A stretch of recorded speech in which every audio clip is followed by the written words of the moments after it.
जिल्ह्यातील घडामोडींच्या प्रत्येक क्षणांची अचूक माहिती मिळवण्यासाठी पहा फक्त एनसीएन न्यूज. आमच्या YouTube चॅनलला सबस्क्राईब करा आणि बेल आयकॉनला प्रेस करा.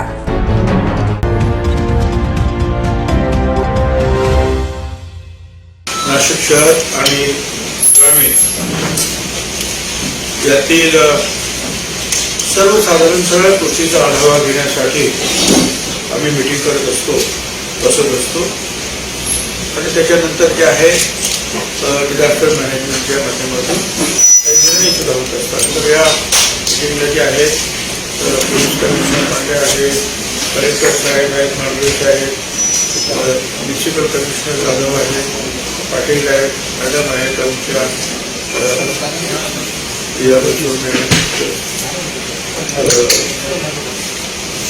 सिव्हिल सर्जन आहेत, सगळे.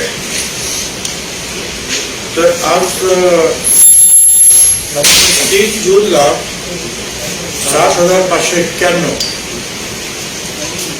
एवढे रुग्ण जे आहेत होते.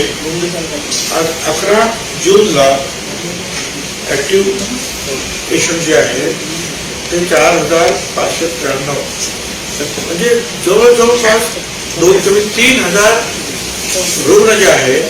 7,000 3,000 रुग्ण, 7,500 मध्ये 3,000 रुग्ण कमी झाले आणि 4,500 रुग्ण असं प्रबळपणाने आहे. जिल्ह्याचा पॉझिटिव्हिटी रेट जो आहे तो 5.83 आहे. बेडची जी उपलब्धता आहे आपल्याकडे 6,188 बेड्स आहेत. त्यापैकी 753 बेड्स जे आहेत त्याच्यावर पेशंट्स आहेत आणि फोटोवर ऑक्सिजनवर 12.2% एकूण पेशंटच्या 12.2% हे ऑक्सिजनवर आहे. मृत्यू दर जो आहे हा 3,90,354 एकूण जे पेशंट्स होते 18 वर्षापासून आतापर्यंत कोरोना सुरू झाल्यानंतर पैकी 5,587 मृत्यूंची माहिती आलेली आहे आणि हा दर जो आहे हा 1.43% आहे, 1.42%. साधारणतः 522 मृत्यू जे आहेत आणखी या पोर्टलवर अपलोड होणे बाकी आहे. कारण या सर्व हॉस्पिटल्सना आणि संस्थांना कळवण्यात आलंय की त्यांनी ताबडतोब ही जी माहिती तुमच्याकडे जर राहिली असेल भरायची तर ती भरा आणि पाठवा. त्याप्रमाणे काम सुरू आहे. पण आता आज उद्या त्यांना शेवटची संधी त्यांना दिलेली आहे. 522 जे आहेत अंदाज. परंतु 522 हे जरी मृत्यूदर जरी आपण घेतले तरी आपला मृत्यूदर जो आहे 1.5% राहील, 1.5% वर जाईल. आणि अर्थात राज्याचा सरासरी मृत्यूदर जो आहे हा 1.81% आहे. म्हणजे राज्याच्या सरासरी दरापेक्षा आपल्या जिल्ह्याचा मृत्यूदर हे 522 त्याच्यामध्ये ऍड केल्यानंतर सुद्धा आपला 1.5 वर आहे. त्यांच्यापेक्षा थोडंसं कमी आहे. आता मृत्यूंमध्ये थोडीशी वाढ नक्की होते आहे. कारण जे बरे होणारे होते, चांगला रिस्पॉन्स देणारे, त्यांची इम्युनिटी होती, ते बरेचसे जे आहेत आता मोठ्या संख्येतून ते बाद होते घरी गेले आहे. आणि अधिक आजारी असलेले लोक जे आहेत साधारणपणे आता राहिलेले आहेत. त्यामुळे पहिल्या जे काय होते त्या तुलनेमध्ये आता जे पेशंट काही प्रमाणामध्ये थोडेसे अधिक अडचणीचे असण्याची शक्यता नाकारता येत नाही. आणि मग त्याच्यामुळेच कदाचित जे आहे मृत्यू रेट सुद्धा जो आहे कधी कधी आपल्याला वाढताना दिसतो आहे. त्याचं कारण हे आहे. आता आणि परत म्युकरमायकोसिस सारखा आजार परत आला तुम्हाला,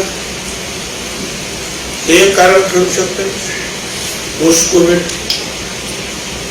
आणि या शेवटच्या टप्प्यामध्ये अतिशय गंभीर जे रुग्ण असतील उरलेले जे आहेत तेच फक्त आता हॉस्पिटलमध्ये म्युन्सिपल कॉर्पोरेशन NMC मध्ये एकूण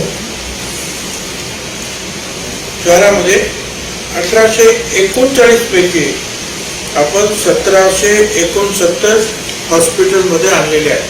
तर आपण ठरवलं असं की शक्यतो ज्या घरामध्ये ठेवायचे नाही, होम आयसोलेशन करायचं नाही. त्याच्यामुळे जे टोटल जे आहेत 1839 पैकी 1769 हे आतापर्यंत हॉस्पिटलमध्ये जे आहेत आपण घेऊन आलेलो आहोत. थोडेसे आणखी राहिलेले आहेत, कदाचित हे 40 पेशंट राहिलेले दिसतात. 70 पेशंट आपल्याला आणायला लागतील. म्युकरमायकोसिस जे आहे आतापर्यंत एकूण प्रोग्रेसिव्ह जे आहेत 535 पेशंट्स, त्यातले बरे झाले 210 आणि दुर्दैवाने मृत्यू झालेले आहेत ते 54 आहेत.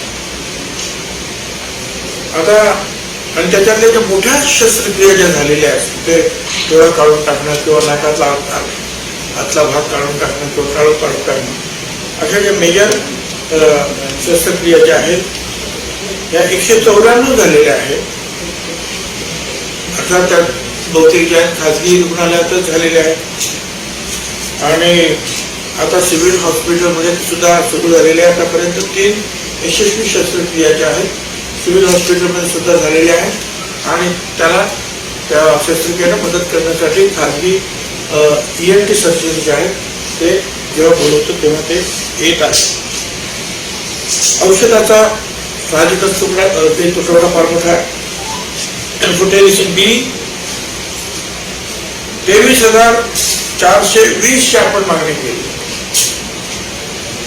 23,420 आणि मिळाले आपल्याला फक्त 5,977. तरी सुद्धा आहे त्याच्यातून जे आहे ते सगळं मॅनेज करण्याचा प्रयत्न आपण करत आहोत. कारण तुम्हाला कल्पना आहे की 6 इंजेक्शन 5 इंजेक्शन रोज द्यावे लागतात. एकेकाला म्हणजे 70, 80, 100 पर्यंत सुद्धा तो जातो. त्याच्यामुळे 535 जर म्हणजे आता किती पेशंट झाले 535 पेशंट आतापर्यंत बरे झाले दर्शक. तरी त्याच्यातले जे आहे 320 ते 25 पेशंट जे आहेत आपल्याला त्याच्या 10 पट म्हटले तर किती झाले 1800-1900 इंजेक्शन रोज लागतात आणि रोज लागतात. आणि आतापर्यंत जे मिळालेले आहेत ते 5,900. म्हणजे हे बरे होऊन गेलेले ते स्वतः त्याच्यात करायला पाहिजे करू. 5,000 535 झाले. 535 गुन्ह्याने काही 60-70 काही झालं एवढे आपल्याला इंजेक्शन हवे आहेत. पण ते मिळत नाही. असा प्रयत्न सरकार करत आहे. भारत सरकार सुद्धा त्याच्यामध्ये आता लक्ष घालत आहे. लहान मुलांना तिसरी लाट जी आहे सतावण्याचा कदाचित वेळ येईल असं पाहतात. त्याची ज्या पेडियाट्रिकच्या संदर्भामध्ये लहान मुलांच्या बालरोग तज्ञांची काय आपण जसं म्युकरमायकोसिससाठी एक ENT सर्जन जे आहेत बाहेरच्या डॉक्टरांसहित आपण ट्रान्सपोर्ट तयार केला. त्या लहान मुलांचे जे बालरोग तज्ञ आहेत त्यांचा सुद्धा एक ट्रान्सपोर्ट तयार केला. आणि ते जे सांगतायत आताची जी माहिती आलेली आहे ती वरून अंदाज तो अंदाज आहे की 1.25 लाख मुलं जे आहेत बाधित होण्याची शक्यता आहे. परंतु त्या 1.25 लाखांमध्ये त्यांचं म्हणणं असं आहे की 95% लोक 95% मुलं ही घरीच राहून बरी होती त्यांची काळजी घेऊन. तरी सुद्धा 1 लाख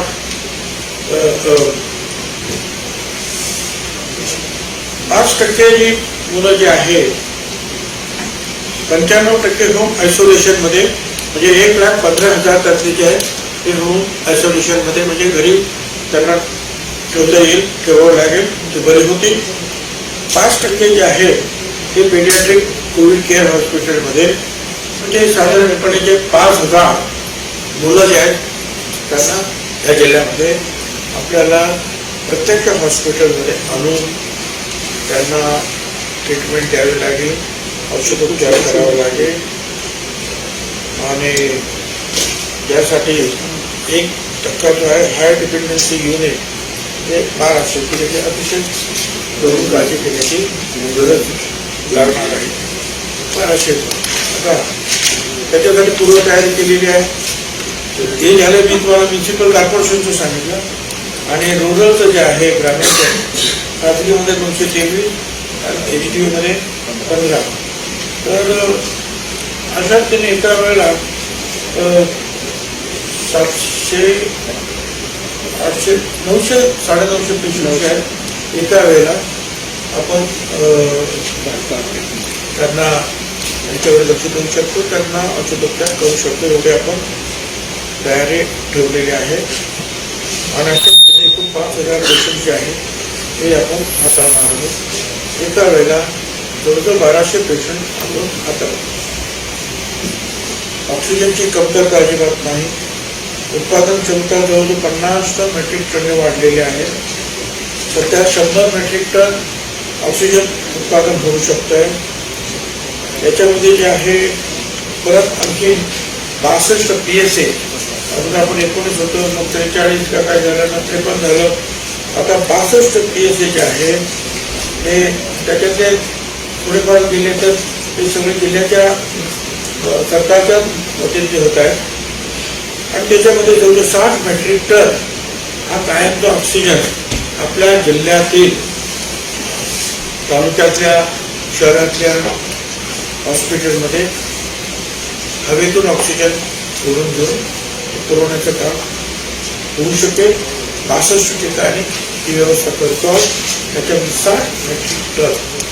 बरं, ही सोय आहे ही कायमस्वरूपी आता राहील. कोविड नक्की झाला तो जाईल. गेल्यानंतर सुद्धा सर्व प्रकारच्या रोग्यांना लागणारा ऑक्सिजन पुरेसा प्रत्येक हॉस्पिटलमध्ये, ग्रामीणच्या सुद्धा उपजिल्हा रुग्णालयामध्ये सगळीकडे उपलब्ध राहील. जेणेकरून सिलेंडर भरा, आणा, गाडीतून घेऊन जा, हा सगळा जो आहे मधला अडचण जी आहे ती थांबणार आहे.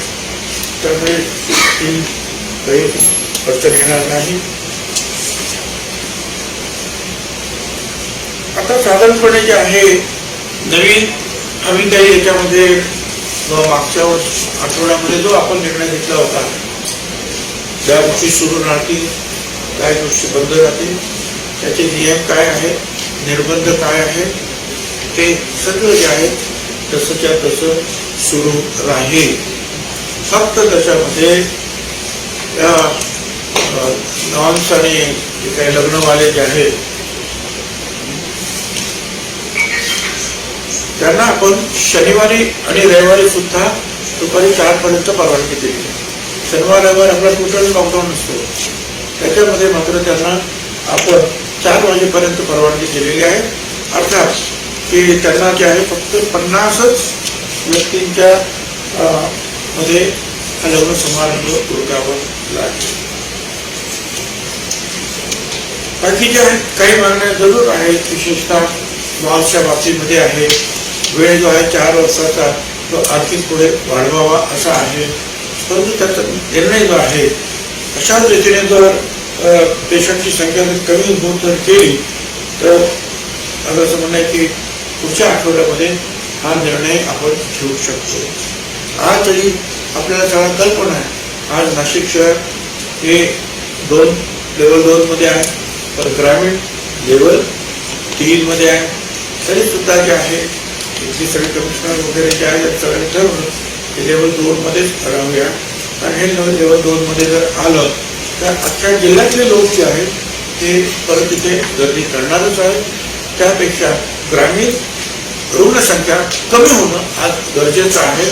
आणि ज्या पद्धतीनं काम सुरू आहे आम्हाला असं वाटतं की पुढच्या आठवड्यापर्यंत ग्रामीण सुद्धा लेवल 2 मध्ये येईल आणि मग लेवल 2 चे निर्बंध जे आहेत आपल्याला लागू करता येईल. साधारणपणे मागच्या फेब्रुवारी वगैरे पासूनचे जे आहेत अगदी पहिल्या लाटेपासूनचे नाही येते टप्प्याटप्प्याने आहे ते, म्हणजे आम्ही जानेवारीतले थोडे 2-4 राहिलेले आहेत, फेब्रुवारीमधले 5-10 राहिलेले आहेत आणि मेजॉरिटी जे आहेत ते एप्रिल म्हणजे मागच्याच महिन्यातले आणि मे महिन्यातले आहेत, कारण त्यावेळेला एकदम प्रचंड लोड सगळ्या व्यवस्थांवरती होता. मॅक्सिमम जे आहेत ते मे आणि एप्रिल मधले आहेत, फार जुने नाही आहेत ते. सगळ्या हॉस्पिटलमध्ये एक आहे की त्या हॉस्पिटलमध्ये बेड मिळण्यासाठी लढाई, बेड देण्यासाठी, पेशंट वाचवण्यासाठी, रेमडेसिवीरसाठी धावपळ, त्या सगळ्या याच्यामध्ये जे आहे ते जे काही अपलोड करायचं काही गोष्टी ज्या खाजगी हॉस्पिटल तो इतर ठिकाणी सुद्धा काही राहिले असतील, परंतु ते जे आहेत सगळ्याचा तो आता थोडीशी शांतता त्यांना लाभलेली आहे आणि त्यांना सांगितले की सगळा परत एक अभ्यास करून पूर्णपणे जे काय ते त्याच्या त्रुटी राहिलेल्या आहेत त्या बरा आणि त्याप्रमाणे आता मला असं वाटतं की 522च्या आसपासची आहे ती संख्या वाढू शकते. अजून ते अपलोड नाही झालं पण वाढेल असं वाटतं. असं आहे की जे सगळं मंत्रिमंडळ बसलेलं आहे त्यांच्या सगळ्या घरातले म्हणजे आजोबा बंधोबापासून आमच्या इथे सुद्धा वारी करणारेच लोक आहेत. आम्हाला प्रेम आहे त्या सगळ्याबद्दल, करायलाच पाहिजे. परंतु ह्या वारकऱ्यांमध्ये जो आहे हा करोनाचा प्रभाव जो आहे, प्रादुर्भाव हा वाढू नये ही त्याच्या पाठीमागची भावना आहे. त्याची पाठीमागची भावना त्या मुद्दा म्हणून वारकऱ्यांना बाजूला ठेवा असं नाही. आज आपण लग्न सुद्धा म्हणतो की नाही 50च वाढवायचे नाही, नंतर लग्नाला किती लोक येतात? 3,000, 4,000, 5,000 बाबासाहेब नाही. ते का करतो आपण?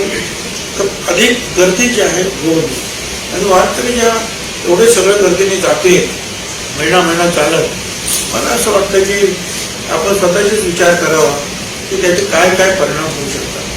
एक जर त्याच्यामधला जर बाधित झाला तर तो कित्येक लोकांना जो आहे बाधित करेल 8-10 दिवसामध्येच.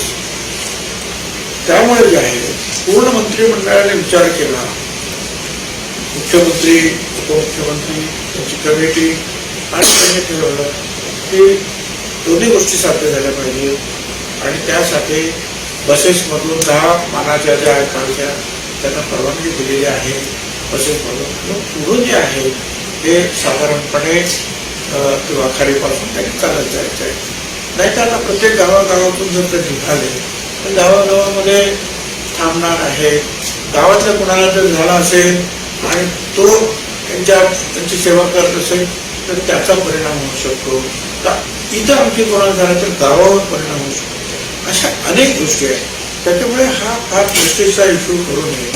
आता ज्यांना राजकारण करायचं आहे त्याला आम्ही काही थांबवू शकत नाही, परंतु हा निर्णय केवळ या वारकरी संप्रदायातील आमचे जे बांधव आहेत त्यांच्या सुरक्षेपोटीच हा निर्णय जो आहे शासन घेत आहे. आणि आता बाकीच्याला काही राजकारण करायचं असेल तर आपण त्यांना थांबवू शकत नाही. न्यूजसाठी प्रतिनिधी रोहन दानी, नाशिक.